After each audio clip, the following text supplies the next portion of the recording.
இப்போ நம்ம இருக்கிற சைட்ல ஃபூட்டிங் கான்கிரீட் ரீசெண்டா கம்ப்ளீட் பண்ணி pedestal concrete up to ground level வரைக்கும் நம்ம வந்து ரைஸ் பண்ணி சாயில் பேக் ஃபில்லிங் பண்ணியிருக்கிறோம். அதோட கன்சல்டேஷன் நடந்துட்டு இருக்கு. ஸோ இந்த ஸ்டேஜ் வந்து ரொம்ப ரொம்ப முக்கியமான ஸ்டேஜ் ஒரு பில்டிங். ஏன்னா ஃபவுண்டேஷன் எவ்வளவு பெட்டரா நம்ம செய்யறோமோ, அதாவது எவ்வளவு கரெக்டா குறை இல்லாம செய்யறோமோ அவ்வளவுக்கு அவ்வளவு மேல கட்ட போற பில்டிங்க்கு நல்லது. ஏன் அப்படின்னா இந்த ஸ்டேஜ்ல நம்ம செய்யற தவறுகள் ஸ்ட்ரக்சர்ல பெரிய லெவல்ல பாதிக்கும். இந்த ஸ்டேஜுக்கு முன்னாடி நம்ம எதையெல்லாம் கவனிச்சு செய்திருக்கணும் அப்படின்னா எக்ஸ்கவேஷன் டெப்த், அதாவது இதோட ஹார்ட் செட்டம் வர வரைக்கும் நம்ம வந்து எக்ஸ்கவேட் பண்ணியிருக்கணும். அது முக்கியமானது. அதுக்கடுத்து ஃபூட்டிங்கோட நீளாகலம். ஏன்னா இது இப்படி தான் எக்ஸ்கவேட் பண்ணியிருப்போம். ஸோ அந்த எக்ஸ்கவேட் பண்ண இடத்துல தான் இப்போ நம்ம காம்பாக்ட் பண்ணிட்டு இருக்கோம். அப்போ எக்ஸ்கவேட் பண்ணணும்னா அதோட நீளாகலம். இப்போ இங்க இருக்கிற பில்லர்ஸ் வந்து ஒன்னொன்னு ஒரு சைஸ்ல இருக்கு. இப்போ இந்த காலமுக்கும் இந்த காலமுக்கு பிட்வீன்ல ஸ்பேஸ் குறைவா இருக்கு. இந்த காலமுக்கும் அந்த காலமுக்கு பிட்வீன்ல ஸ்பேஸ் வந்து கூடுதலா இருக்கு. ஸோ இதெல்லாம் பேஸ் பண்ணி அப்போ இதுக்கு லோடு வேற வேற மாதிரி ஒரு பில்லர்லயும் லோடு இருக்கு. அப்ப அந்த லோடிங்க்கு தகுந்த மாதிரி ஃபூட்டிங்கை டிசைட் பண்ணிருக்கணும். நம்ம வந்துட்டு இந்த ஒரு டெமோ வீடியோல பார்க்கணும், இந்த ப்ராஜெக்ட்ல வந்து எல்லாமே 5 கஞ்சி ஃபூட்டிங் போட்டிருக்காங்க, நம்ம பில்டிங் 5 கஞ்சி ஃபூட்டிங் போடலாங்கிறது சரியா இருக்காது. மேபி உங்களோட எல்லா காலமுக்கும் 4க்கு 4 ஃபூட்டிங்கே போதுமா இருந்தாலும் ஒரு காலமுக்கு 6 ஃபூட்டிங் வந்திருக்குதுன்னு எடுத்துக்கிட்டீங்கன்னா கூட ஸோ அந்த ஒரு ஃபூட்டிங் ஃபெயிலியர் தான். ஸோ அப்படின்னா நம்ம எதுக்கு தேவையோ அதுக்கு தகுந்த மாதிரி டிசைன் செய்திருக்கணும். அதனால நான் சொல்றது என்னன்னா ஸ்ட்ரக்சரல் டிசைன் பண்ணி நீங்க ஃபூட்டிங்கோட சைஸ் எல்லாமே டிசைட் பண்ணி என்னென்ன அளவுகள் அப்படின்னு செய்யணும். நிறைய பேர் நிறைய ப்ராஜெக்ட் பார்க்குறோம், நல்லா செய்யறாங்க, நல்லா ஒரு ஸ்ட்ரக்சர் கிட்ட டிராயிங் வாங்கி இதெல்லாம் எக்ஸிக்யூட் பண்றாங்க. சில இடத்துல நம்ம பார்க்கறது என்னன்னா பில்லர் 10 அடிக்கு ஒரு பில்லர் அப்படியே போட்டிருப்பாங்க. அது ஒரே டைரக்ஷன்ல இருக்கும். இப்போ வந்துட்டு இந்த பில்லர் உங்களுக்கு எக்ஸ் ஆக்சிஸ்ல இருக்கு அப்படின்னு சொன்னா இந்த பில்லர் ஒய் ஆக்சிஸ்ல ஹரிசான்டலா இருக்கு. ஆனா அப்படி எல்லாம் சிலதுல இருக்காது. ஸ்ட்ரைட்டா எல்லாமே ஒரே நேர்கோட்ல ஒரே கம்பி அக்ரிமெண்ட்லயே எழுதியிருப்பாங்க. நாங்க வந்து 6 12 ராட் யூஸ் பண்றோம், 10 12 ராட் ஒரு பில்லருக்கு யூஸ் பண்ணுவோம்னு சொல்லிட்டு எல்லா இதுக்குமே வந்து ஒரே மாதிரி யூஸ் பண்ணிருப்பாங்க. அதுவும் வந்து சரியானதா கிடையாது. ஏன்னா ஒரு இடத்துல அதிகமான ஸ்டீல் யூஸ் பண்ணிருக்காங்கிறத அக்செப்ட் பண்ணிக்கலாம். ஆனா அதே சமயத்துல இன்னொரு இடத்துல குறைவான ஸ்டீல் தான் அதுக்கு பயன்படுத்தப்பட்டிருக்கும் அப்படிங்கிற மாதிரியும் நம்ம கவனிக்கணும். அதனால ப்ராப்பரான ஸ்ட்ரக்சரல் டிசைன் பண்ணி செய்யணும். சரி, இன்னைக்கு இங்க நடந்துட்டு இருக்கிற ஆக்டிவிட்டி வந்து ரொம்ப ஒரு முக்கியமான ஆக்டிவிட்டி. என்ன அப்படின்னா இந்த அளவுக்கான குழி தான் நம்ம இங்க எடுத்து வந்திருக்கிறோம். எடுத்து ஃபூட்டிங் பண்ணி காலமா ரைஸ் பண்ணியாச்சு. இப்போ இந்த ரைஸ் பண்ணதுக்கு அப்புறம் திருப்பி மண்ணு போட்டுட்டோம். இதை நம்ம சரியான படிக்கு காம்பாக்ட் பண்ணல அப்படின்னு சொன்னா இந்த ப்ராசஸ் பேர் கன்சல்டேஷன். தண்ணி விட்டு நம்ம இப்ப கலப்பறை போடும்போது இருக்கிற இந்த லூஸ் ஏர் வாய்ட்ஸ்ல எல்லாம் தண்ணி போயிடும். அதுக்கப்புறம் தண்ணி வந்து செட் ஆகும்போது இந்த மண் வந்து பூமி மட்டம் வந்து இறங்கிடும் அந்த இடத்துல. ஸோ நல்லா ஒரு டென்சிஃபை ஆயிரும் இந்த சாயில். நமக்கு வந்து ஒரு எக்ஸ்கவேட் பண்ணாத ஒரு கிராவல் எப்படி இருக்குமோ அது மாதிரி கிடைக்கும். ஒருவேளை இப்போ நம்ம இது செய்யாம பிளின் பீமா நம்ம கனெக்ட் பண்ணிட்டோம், நல்லா ப்ராப்பர் ஸ்ட்ரக்சரல் பிளின் பீம் தான் செய்யறோம் அப்படின்னு அஸ்யூம் பண்ணிக்கிங்க. பிளின் பீமும் எதுவும் டேமேஜ் ஆகல அப்படின்னாலும் நம்ம மண்ணு போட்டு பில்டிங் குள்ள காம்பாக்ட் பண்ணியாச்சு, டைல்ஸ் எல்லாம் போட்டாச்சு. அப்போ இது வந்து ஒருவேளை நல்ல டைட் ஆகி இது இறங்குது இந்த பாயிண்ட் அப்படின்னு சொன்னா இன்னைக்கு நம்ம சரியா காம்பாக்ட் பண்ணாம இந்த பாயிண்ட் இறங்குதுன்னா மேல இருக்க டைல் இறங்கிடும். சோ இது மாதிரி இஷ்யூஸை நம்ம சால்வ் பண்றதுக்கு நம்ம இந்த ஸ்டேஜுக்கு இம்பார்ட்டன்ஸ் கொடுத்து எவ்வளவு டெப்த்துக்கு நம்ம போட்டிருக்கோம் அந்த ஃபூட்டிங் வரைக்கும் போற அளவுக்கு அது எவ்வளவு டைட்டா போகுதோ திருப்பியும் நம்ம தண்ணி விட்டு இதுக்கு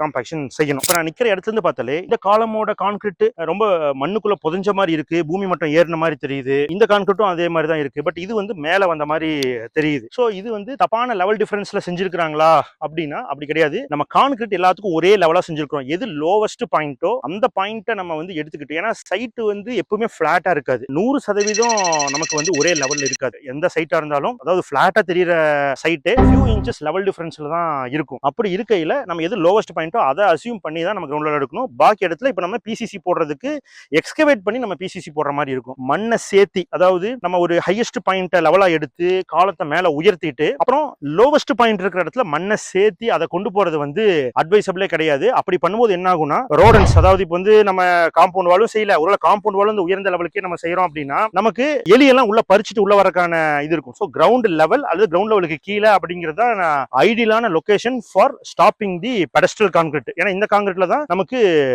பீம் வந்து ரெஸ்ட் ஆக போகுது. தென் நம்ம எல்லா ப்ராஜெக்ட்லயும் சொல்ற மாதிரி தான் ரொம்ப சின்ன காலம்ஸ் காலமிங்ஸ் எல்லாம் பண்ணாம நம்ம ஃபியூச்சர்ல எவ்வளவு ஃப்ளோர்ஸ் போவோம் அப்படிங்கிறது ஒரு அசம்ஷன் வச்சுக்கிட்டு இப்ப கிளைண்ட் வந்து ground floor and first floor மட்டும் தான் போறாரு அப்படின்னாலும் இனி ஒரு ஃப்ளோர்லாம் கண்டிப்பா போவாங்கிறத கன்சிடர் பண்ணி டிசைன் பண்றது அட்வைசபிள். இல்ல நம்ம ஸ்டீல் எப்படி யூஸ் பண்ணிருக்கிறோம் அப்படின்னு ரொம்ப ஸ்ட்ரக்சரல் பாயிண்ட் இல்லாம ஒரு பேசிக்கான ஒரு புரிதலுக்கு சொன்னா ஃபுல் ஹைட்டுக்கு ஸ்டீல் மேல வரைக்கும் நம்ம காலம் ரைஸ் பண்ணிருக்கிறோம், ரிங்ஸ் எல்லாம் போட்டு தான் கட்டியிருக்கிறோம். எந்த சப்போர்ட்டுமே இல்லாம எல்லா காலமுமே தனியா நிக்குது அப்படிங்கும் போது இதுல நம்ம ஸ்டீலை எவ்வளவு பயன்படுத்தி இருக்கிறோம் அப்படிங்கிறது ஓரளவுக்கு நம்மளால புரிஞ்சுக்க முடியும். ஒருவேளை இதுல இந்த பிரெத்துக்கு ஒரு 4 ராடு போட்டிருக்கிறோம் அப்படின்னு சொன்னா ஆட்டோமேட்டிக்கா அது வந்து வளைஞ்சிரும். இல்ல 12 mm ராடு மட்டும் ஒரு 4 ராடு 6 ராடு போட்டிருக்கனாலும் இவ்வளவு பெரிய டாலரா நிக்கும் போதே அதனால வெயிட் தாங்க முடியாம சரிஞ்சு நின்றுட்டு இருக்கிறது நீங்க கவனிப்பீங்க. ஒரு பூட்டு வச்சு சப்போர்ட் பண்ணுவாங்க. இது வந்து இப்படிதான் செய்யணும், இது நீங்க உங்க பில்டிங்ல போட்டா சரின்னு நான் சொல்ல வரல. ஸ்ட்ரக்சரல் டிசைன் செய்துட்டு செய்யுங்க. ஏன்னா ஒருவேளை இங்க பக்கத்துலயே இன்னொரு காலம் இங்க வருது பை டிசைன் சொன்னா இங்க ஒரு காலம் வரும்போது தென் இந்த 2 பில்லருக்கும் லோட் ஆட்டோமேட்டிக்கா கம்மியாயிரும். தென் ஆட்டோமேட்டிக்காவே நீங்க இதையும் சின்னதா தான் செய்ய போறீங்க. சோ என்ன ரெக்குயர்மெண்ட், அங்க எவ்வளவு பில்லர்ஸ் நீங்க போடுறீங்க, ஸ்ட்ரக்சரல் என்ன டிமாண்ட் பண்ணுதோ அதுக்கு தகுந்த மாதிரி ஸ்டீல வைஸ்லியா நம்ம யூஸ் பண்ணலாம். இந்த சைட்ல நம்ம இந்த ஷெட் எப்படி மெயின்டைன் பண்றோம், இதுக்குள்ள இருக்கிற ஸ்டோரேஜ் எப்படி நம்ம சிமெண்ட் ஸ்டாக் பண்ணிருக்கோம், என்ன மெட்டீரியல்ஸ் இருக்குன்னு பார்க்கலாம்.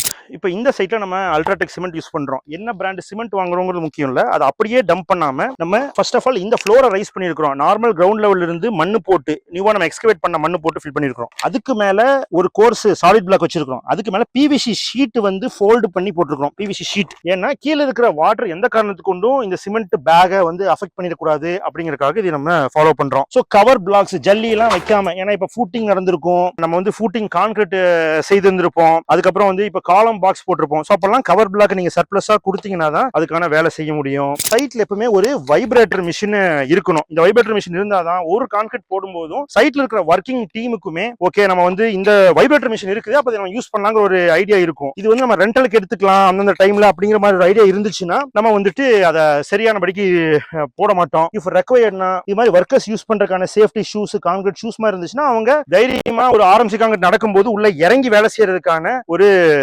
ஐடியா இருக்கும். ஸோ ஒன் சைடு வந்து நம்ம சிமெண்ட் ரூம் ஸ்டோரேஜா வச்சிருந்தோம்னா இது வந்து ஒரு 10க்கு 20ங்கிற சைஸ்ல தான் நம்ம யூஸ்வலா ஒரு ஷெட் போடுறோம். ஏன்னா இது வந்து கம்ஃபர்டபுளாகவும் இருக்கு. ஏன் அப்படின்னா ஏன்னா ஒரு ரூஃப் கான்கிரீட் வந்ததுக்கு அப்புறம் ஒர்க்கர்ஸ் வந்துட்டு பில்டிங்குள்ளேயே தங்கிக்கிறாங்க. ஸோ அது வரைக்கும் ரூஃப் கான்கிரீட் வர வரைக்கும் இந்த ஷெட் தான் சப்போர்ட்டிவா இருக்க போகுது. ஸோ ஒன் சைடு வந்து நம்ம ஸ்டோரேஜுக்காகவும் இன்னொரு சைடு வந்து ஒர்க்கர்ஸ் தங்கறதுக்காகவுமான ரூமா நம்ம இதுல செய்திருக்கிறோம். இதுக்கு இப்போதைக்கு சிமெண்ட் ஃப்ளோரிங் செஞ்சிருக்கிறோம். ஏன்னா பூச்சி அது மாதிரி இன்செக்ட்ஸ் எல்லாம் உள்ள வரக்கூடாதுங்கிறதுக்காக எல்லா சைடும் மண்ணு போட்டு க்ளோஸ் பண்ணிருக்கிறோம். ஒரு பேசிக்கா ஒரு ஃபேன் கூட ப்ரொவைட் பண்ணிருக்கிறோம். ஏன்னா ஒரு சம்மர் சீசன். நெக்ஸ்ட் ஷெட் ரூமுமே நமக்கு இதுக்கு வந்து தண்ணி உள்ள வர மாதிரி கூடிய ஒரு இடமா இருக்குது. சுத்தியும் மழை பெஞ்சா தண்ணி வந்துரும்னா இதையுமே சிமெண்ட் எல்லாம் வச்சிருக்கிறது கூட இனிமே ரைஸ் பண்ணி வைக்கிறது அட்வைசபிள்.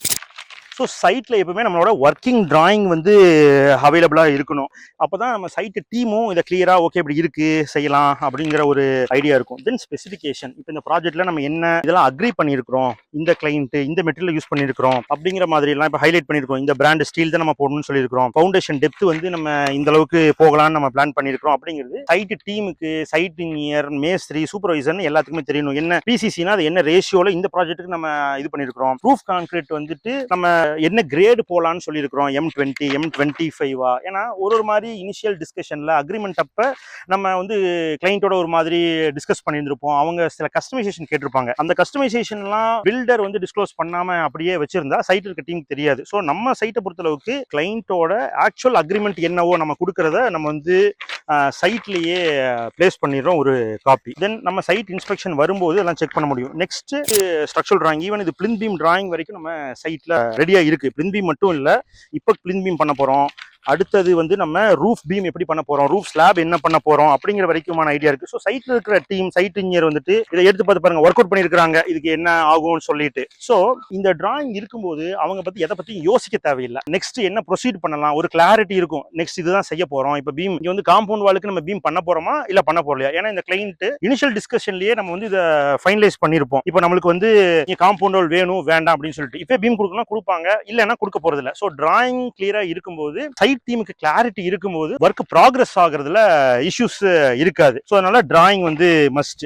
தென் ஸோ நம்ம ஃப்ளோர் பிளான் இருக்குது ப்ரொவைட் பண்ணியிருக்கிறோம். தென் இப்போ இங்க சைட்ல என்னென்ன எக்ஸிகியூஷன் நடந்திருக்குது அப்படிங்கிறதையும், இது வந்து ஒரு ஃபைலா இருக்கிறது இனியும் பெட்டர். எல்லா சைட்லயும் ஃபைலா தான் இருக்கும். இது இனியும் தனித்தனியா வச்சுட்டு இருக்காங்க, ஃபைல் போட சொல்லிடலாம். நம்ம சைல்ட் வேலி கன்ஸ்ட்ரக்ஷன்ல ஃபூட்டிங், பிளிந்த் பீம், ரூஃப் எல்லாமே ஆர்எம்சி கான்கிரீட்ல தான் செய்வோம் அப்படிங்கிறது தெரியும். ஸோ அதோட பேட்சிங் ரிப்போர்ட் நம்ம வந்து எவ்வளவு எம்சன் யூஸ் பண்ணியிருக்கோம், 12 mm அக்ரிகேட் எவ்வளோ, 20 mm அக்ரிகேட் எவ்வளோ, சிமெண்ட் எவ்வளவு யூஸ் பண்ணியிருக்கிறோம், வாட்டர் எவ்வளோ, எப்போ வந்து சைட்ல பேட்சிங் பண்ணியிருக்கிறோம், எப்போ டிஸ்பேட்ச் பண்ணியிருக்கிறோம் அப்படிங்கிற மாதிரியான ரிப்போர்ட். ஸோ இந்த ஸ்டேஜ்ல நம்ம என்னென்ன செக்லிஸ்ட்டை ஃபாலோ பண்ணணும் அப்படிங்கிறத பற்றியெல்லாம் நம்ம டீட்டெயில்டாக வீடியோவில் எக்ஸ்பிளைன் பண்ணியிருக்கிறோம். அதோட டீட்டெயில்டு வீடியோ நம்ம வந்து ஸ்டெப் பை ஸ்டெப்பாக எது மாதிரி ப்ராசஸில் கன்ஸ்ட்ரக்ஷனை கொண்டு போகலாம் அப்படிங்கிற மாதிரியான டீட்டெயில்டு எக்ஸ்பிளனேஷன் எல்லாமே இந்த டிஸ்கிரிப்ஷனில் ப்ரொவைட் பண்ணுறேன். உங்களுக்கு ரெக்குவயர்மெண்ட் இருந்தால் பாருங்க, ஹெல்ப்ஃபுல்லாக இருக்கும். இந்த இன்ஃபர்மேஷன் உங்களுக்கு இன்ட்ரெஸ்டிங்காக இருந்துச்சு, ஹெல்ப்ஃபுல்லாக இருந்துச்சு அப்படின்னா மேலும் இது மாதிரி தகவலுக்கு சைலண்ட் வேலி கன்ஸ்ட்ரக்ஷனை ஃபாலோ பண்ணுங்க. பண்ணுங்க.